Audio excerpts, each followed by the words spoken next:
Why hello there everyone, and welcome back to another tutorial video. As you can tell by the title and in front of me, I'm going to be showing you how you can create your own chrome walls and how you can also do sort of the go through the wall effect. Oh yeah. Now this might be sort of difficult to go on multiple different angles and roofs and stuff, but I'm going to show you how to do it with this one wall right here. Now to get this chrome wall, all you're going to have to do is go to galleries, go to shapes, and go into primitive shapes gallery, just the original one.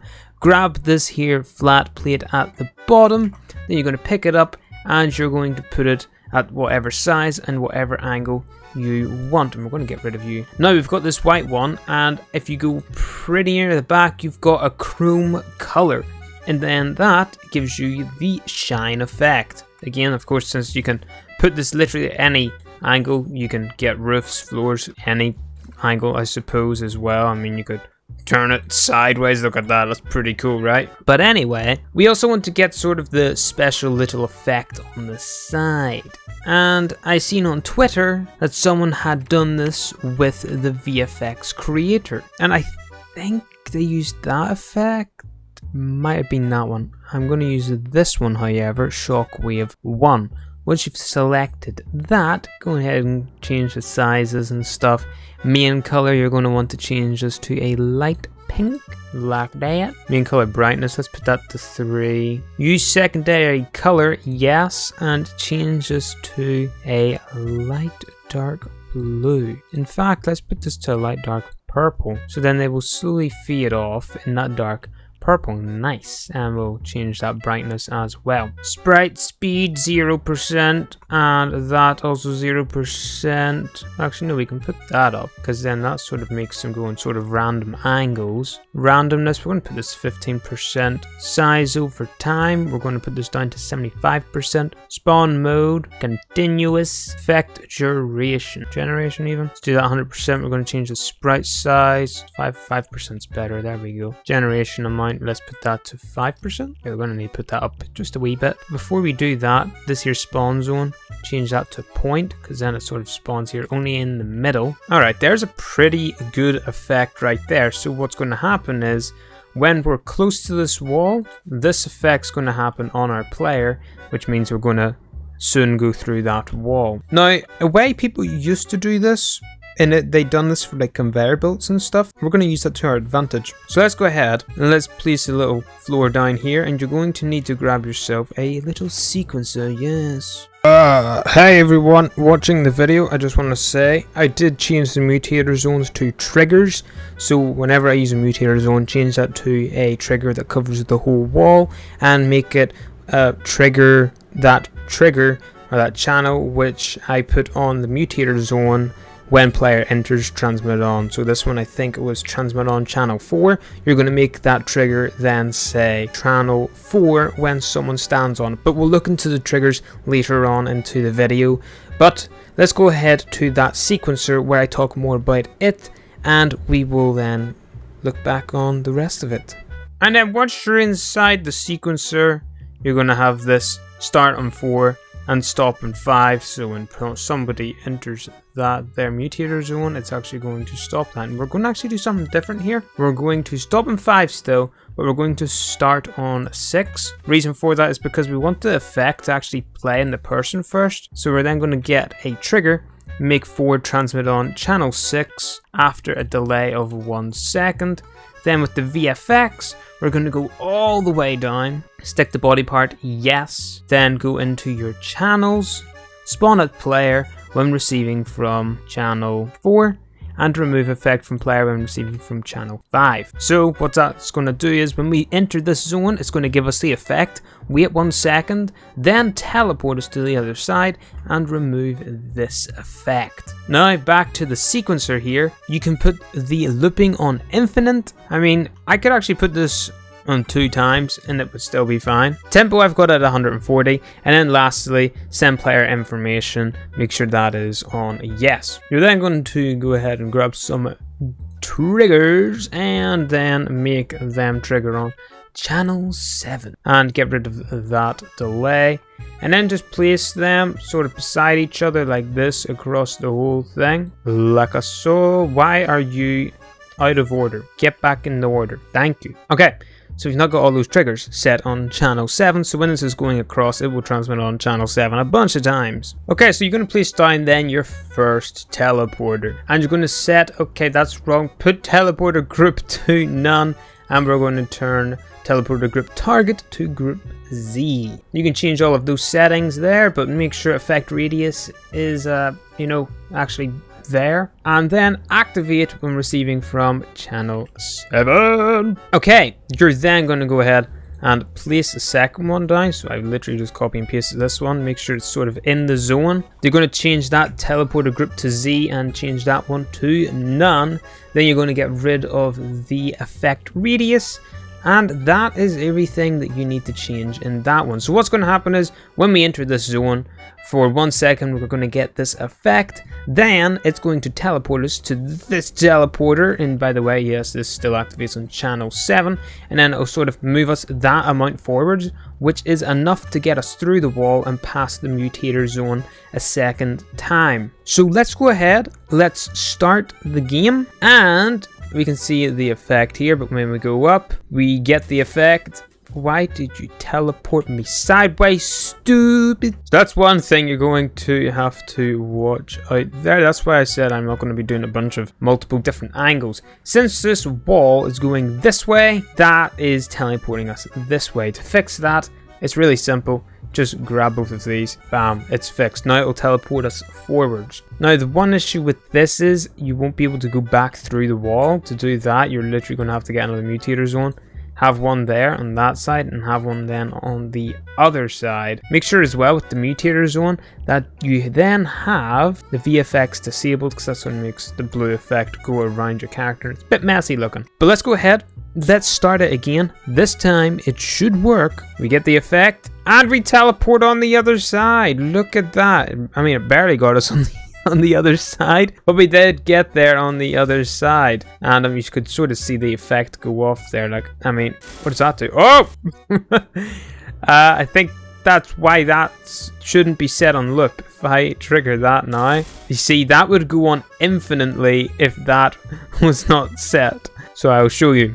This is why you do not set these on infinite loops, because they completely break the system. So since you leave this area before this actually triggers, it really breaks it. So at the minute it's on 2. We actually would probably be fine leaving it on none. But let's try it on infinite just to show you this. So if we go up, we click that. Ah! Oh boy, we're still going. Look at the mini-map. We're still moving. We're still moving. Help, I can't turn around to show you, but we're still moving. Oh boy. Oh, we're back here. What is going on? Let's try it with like no looping. It's probably going to be completely fine, but that's just going to have to be a bug that you work with. Oh man, that's quite funny. Well, now I know how to fix that. Okay, I know how to fix that now. Ha ha ha. Now I used a map with that sort of mechanic, and that glitch happened and I didn't know how to fix it, but now I do. So basically, if you're going to want to have it on the other side, you're going to have to get another teleporter one. Like if I wanted it to do this side, we would turn this around to there. Let's pretend this is all copied over with different channels. Let's start the game again. So when we go over on this side of the wall, nothing's going to happen. Absolutely nothing. Not anymore. But when we go on this side, we get the effect and we teleport through to the other side. Now let's try that little glitch effect. You see, it only teleported us a wee bit. Not a lot, just a little small amount. It's not too much compared to before. And in fact, you probably don't need all of these. You could probably get away with maybe 2 or 3 of them. Actually, you probably only need 1 of them. One trigger, and that should then make that glitch not happen at all. It's going to teleport us forwards once and once only, not a bunch. So we trigger that. See that? Only affected us once. Why? Because it's only doing that trigger once. So when we go through this, it'll still work the exact same. We go through the wall, and all of that fun stuff.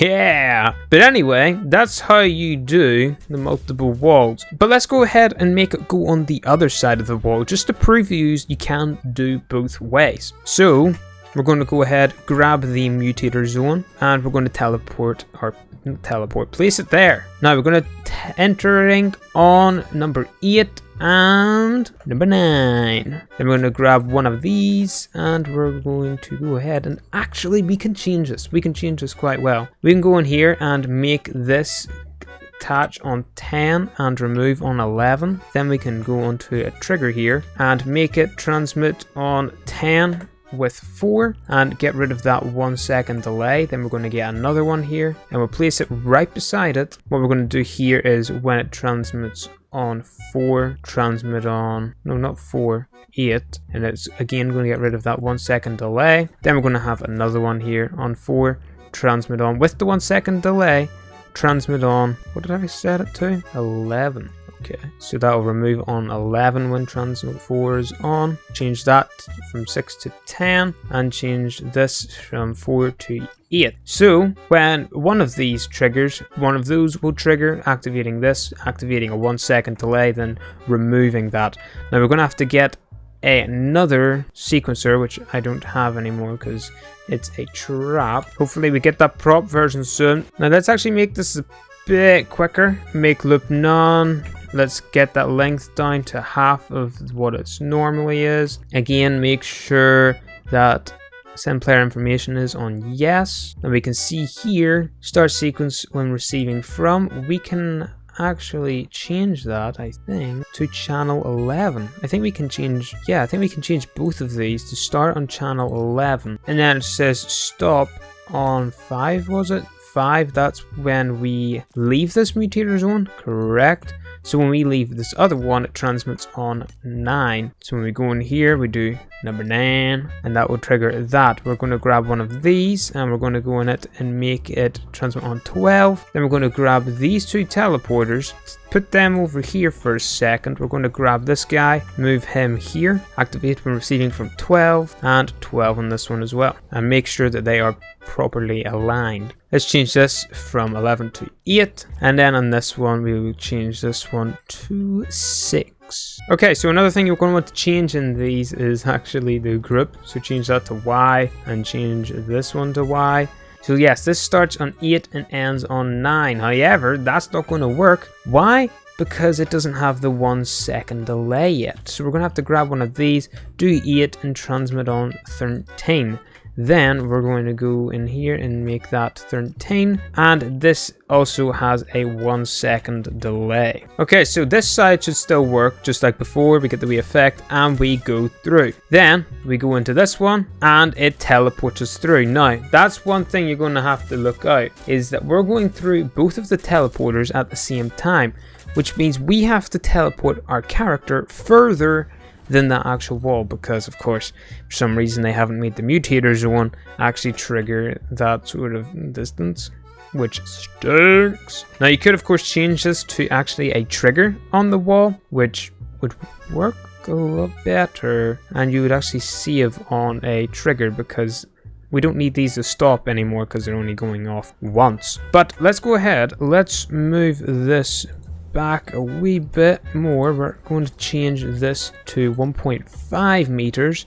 Same on the other side. Let's see if this makes any sort of difference. Let's go ahead, let's remove, why did I remove that? I don't know, but let's remove, because I now remember what they were. Let's make a giant trigger here, just big enough that would fit the wall. And do take this into note, you see this little peg here? That's actually when it triggers. So if I go here, this trigger will trigger. So you're going to want to make this thing pretty flat in the height. Squeeze that trigger all the way down, just like when you try and make orange juice. Yeah. Okay, now that's real thin. Oh yeah, that's really thin. Now what you're going to want to do here is get your little triggers here. So 4 and 8, you're going to want these to trigger on. This one You're going to do 8 because it's on that side, and you're also going to make sure it is disabled and sound is disabled, like visibly disabled, should we say. And then make this side trigger 4. Okay, that's in the wall.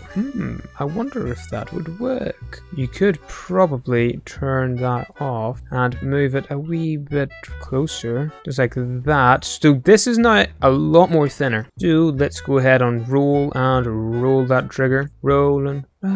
Probably be a lot easier to put it in 32 grid, but there we go. So now both of them are facing the correct way. So the way you want the player to hit it is where the light is. So now when we hit this side, it now does the trigger. Look at that. And it didn't make us teleport again. Same with when we're on this side.